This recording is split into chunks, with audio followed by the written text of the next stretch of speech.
Welcome to the Real News Network. I'm Jessica Devereaux in Baltimore, and welcome to this week's edition of the Pollin Report. Now joining us is Bob Pollin. Bob is the founder and co-director of the Perry Institute at UMass Amherst, and he joins us now from Amherst, Massachusetts. Thanks for being with us. Thank you very much for having me on, Jessica. So, Bob, a lot of news coming out about financial markets and regulation. What is the latest?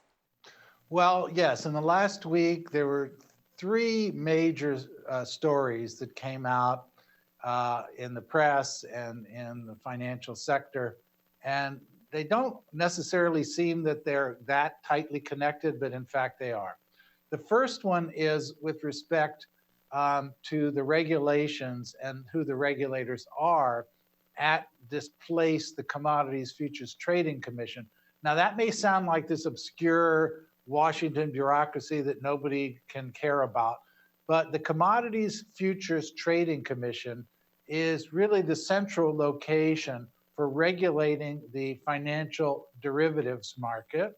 That is, derivatives such as swap, futures, options. The derivatives were actually the centerpiece of the financial speculation that drove the global economy into the crisis in 2007 and 2009.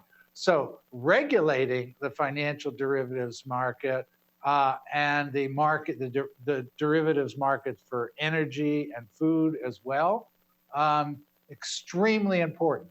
And it was a major feature of the regulatory law that passed in 2010, the Dodd-Frank law, to regulate these markets, the derivatives markets. And we've talked on other times on the Real News Network about some of the details.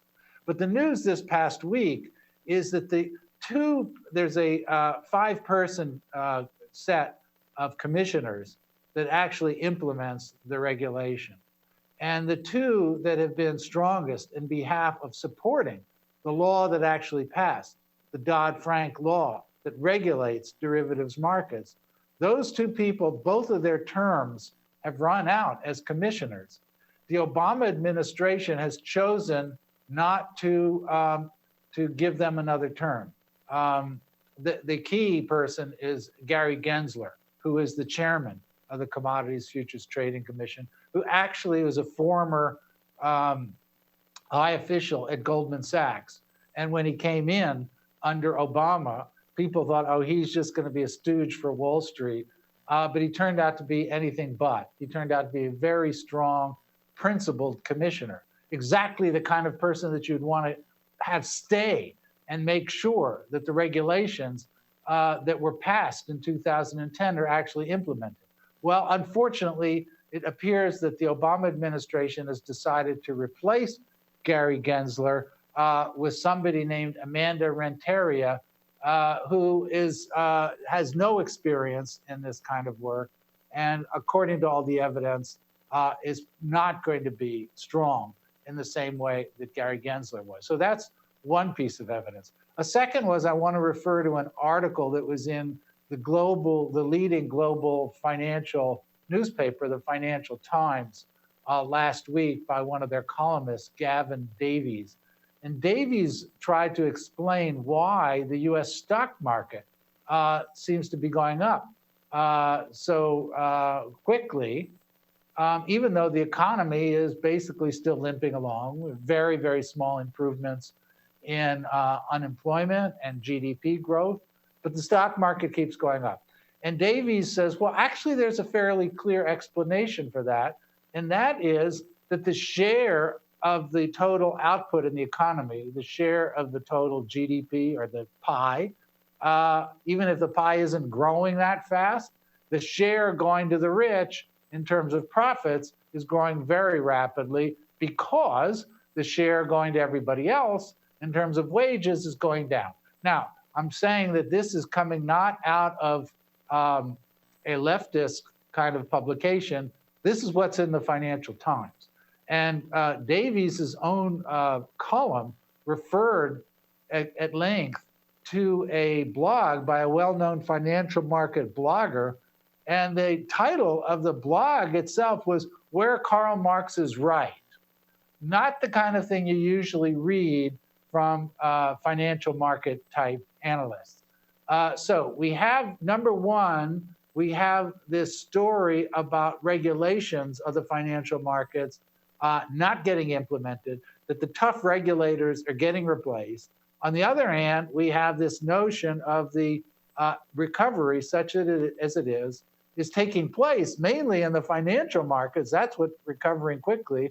And that's due to a redistribution of income where profits are getting a bigger share, everybody else is getting a smaller share. And then the third piece, very unlikely source, the past few days, the International Monetary Fund, which for basically a generation had been the center of advocacy of austerity type policies, it has now published an article saying that the U.S. should ease off on austerity. The U.S. should ease off on austerity. The IMF is saying it. Bob, it sounds like to me, just hearing all these headlines that we're going through, that this is really an example of how wealth and power is concentrated in the hands of few people, a small group of people. Can you talk a little bit about what the real root of this increasing income gap that we're seeing happening right now? Is that the root? Right. Well, we've had a rise in inequality basically for a generation. And it became crystallized due to the financial crisis. People recognize that, when so much is flowing to the top, that gives more money for people to speculate on crazy kinds of things like the derivatives that brought the economy down. Now, so you had this period in which even the mainstream politicians decided that, okay, it's time to re-regulate finance, Wall Street, get tough, and have the financial markets work on behalf of everybody else, not have everybody else just work on behalf of Wall Street.